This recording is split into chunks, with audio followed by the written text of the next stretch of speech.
Sekalian memperjelas Yang Mulia, saya baru bertemu saksi di tempat ini. Iya, benar. Saya tidak pernah mempunyai relasi, bertemu, hubungan bisnis atau meminta bantuan bisnis dalam segala hal, termasuk pekerjaan, tidak pernah. Bukan itu yang saya tanya, Pak. Bukan itu maksudnya.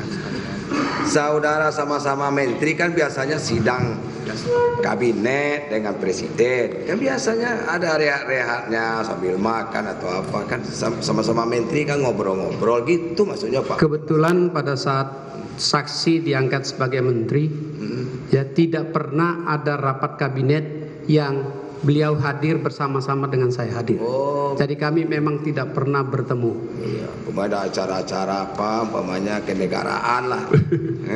Belum. Tidak pernah juga Yang Mulia. Pernah ya? Tidak pernah. Oke. Bahkan baru hari ini saya lihat mukanya secara langsung. Yang Mulia. Nih, Pak, Jabat tangan pun belum sempat. Ya. Sekarang saya perkenalkan Bapak dengan beliau. Terima kasih.